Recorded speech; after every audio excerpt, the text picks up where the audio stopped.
Welcome back, Legendary Potato here, and today I'm going to be showing you guys all the Tu60 features that came out in the new Tu60 update for Minecraft Console Edition. So that would be Minecraft Xbox 360, Minecraft Xbox One, PS3, PS4, PS Vita, Wii U, and the Switch. So those are all the versions. I believe that there are no more, but of course, let's get into exactly what all these features are. I'm going to be explaining them in depth for you guys, so hopefully you guys will enjoy it. If you do, make sure you do leave a like on it, but let's get right into it here.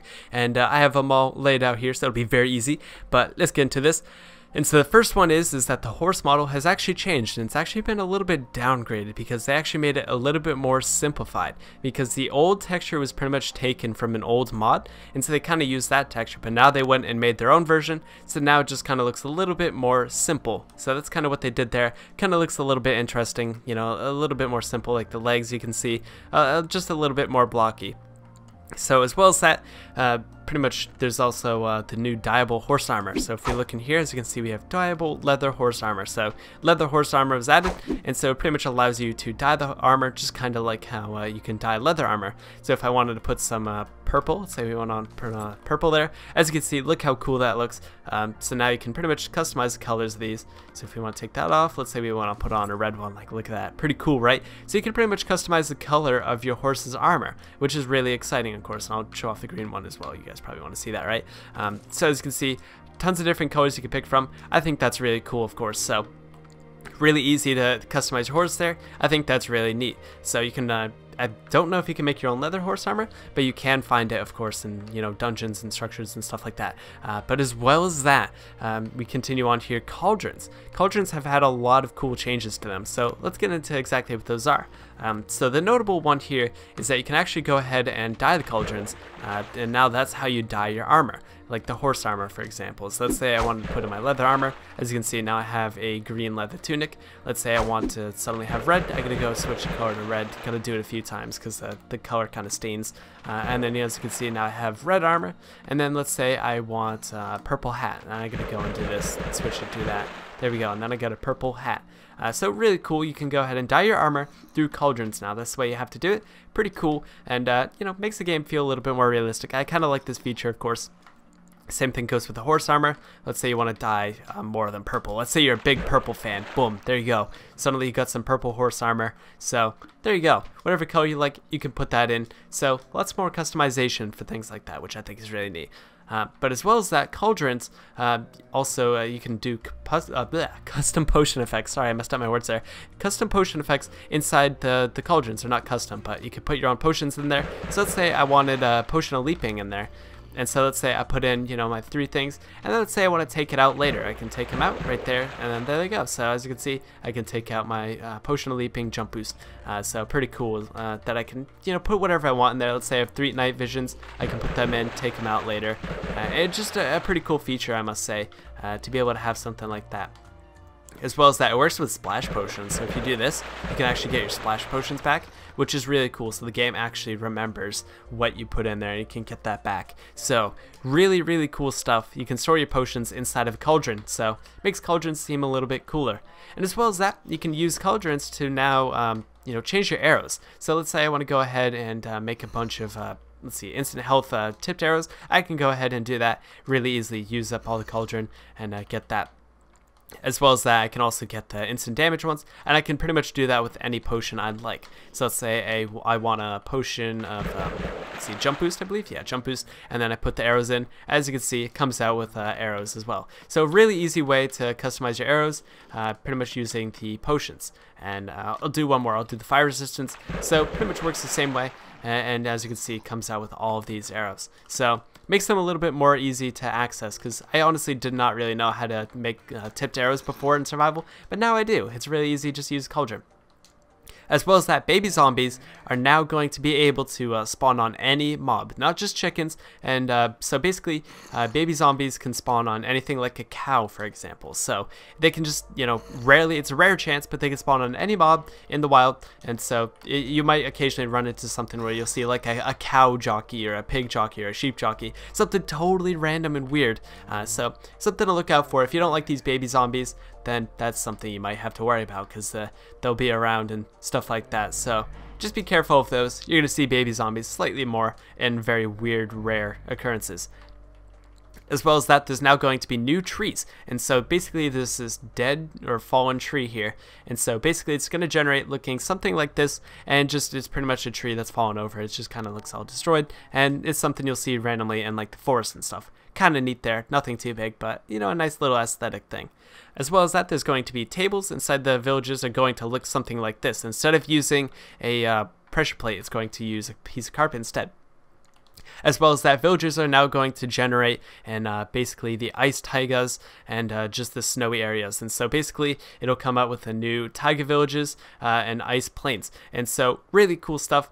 So basically, as you can see here, this is what it would look like. It'll just look something like this, made out of like spruce wood, and so it'll spawn in like biomes like this, which is pretty much made out of ice and snow and stuff like that. So more villages to find, which is pretty exciting. And as well as that, the pathways will now be made out of grass paths, and so that'll be kind of exciting as well. Just a little change from gravel. So gravel will be a little bit harder to find because you won't be able to find them in villages. It'll be a grass path now.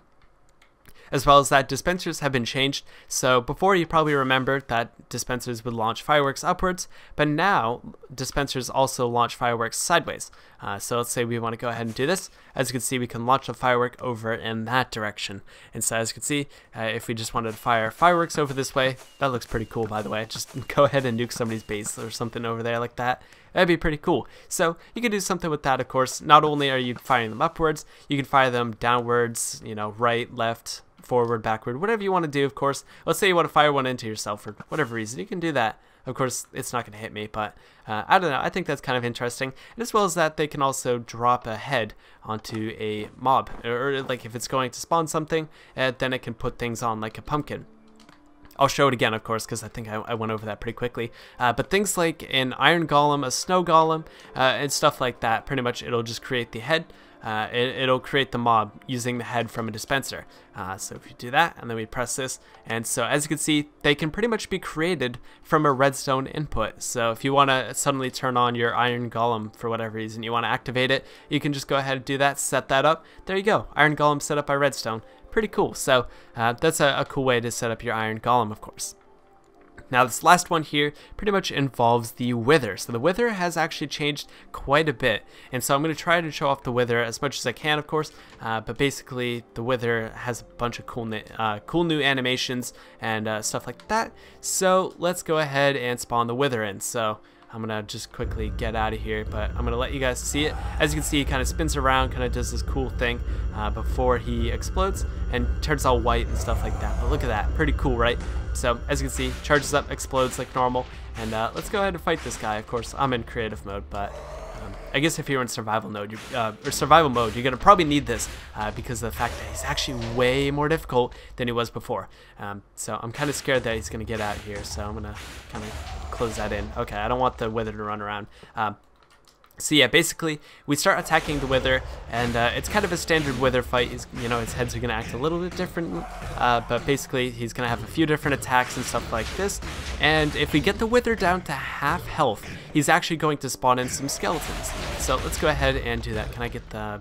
Okay, if I also do, let's see, splash potion. If I do this as well, I believe it actually does some damage as well. So we can go ahead and do that with the lingering.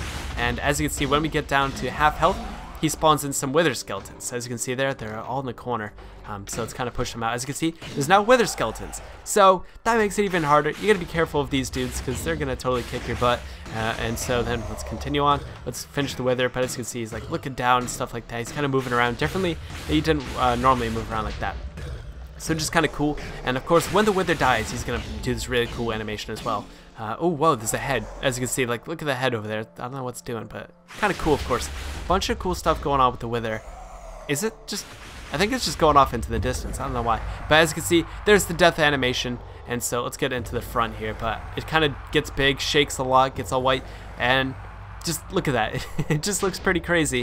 It explodes, and it's supposed to drop your wither star. Of course, let's see, mob drops are off, that's what it was. And so he doesn't drop anything, but of course in a normal situation he would. And so of course that's really interesting. So the wither has changed quite a lot, which I think is really neat. So every time you spawn in a wither, that's just something you have to worry about. So it's something to keep in mind. I guess as well, you could spawn in a wither using the dispenser thing I had mentioned before. Where are the heads at? Where are the heads? I think they're in decorations. Yeah, they're in decoration. But yeah, so pretty much you can spawn in a wither, and now you got to worry about all of these things and now, like what was pretty much put into the update. You got to worry about all of this. So let's spawn in the wither. Boom, there you go. As you can see, spins around, does all that stuff we just saw already. But pretty cool, pretty cool. I must say, I really do like the animations. Definitely makes the wither a lot more scary. So yeah, that's something you got to worry about, of course. But there you go. As you can see, look at that. Oh, the heads go slow and stuff. Look at that. It's all cool. But yeah, so that's the wither. Pretty cool. Changed a lot in this update. Now it's a lot more like the Pocket Edition wither. And yeah, so if you're playing survival, be careful, because this is quite scary. And yeah, I don't know how you're gonna beat this. I don't know how I'd ever beat this, but I don't know, something interesting to note about it. But hopefully you guys did enjoy the video, of course. If you did, please be sure to leave a like on it. Subscribe if you're new to the channel, and I'm going to try to get away from here.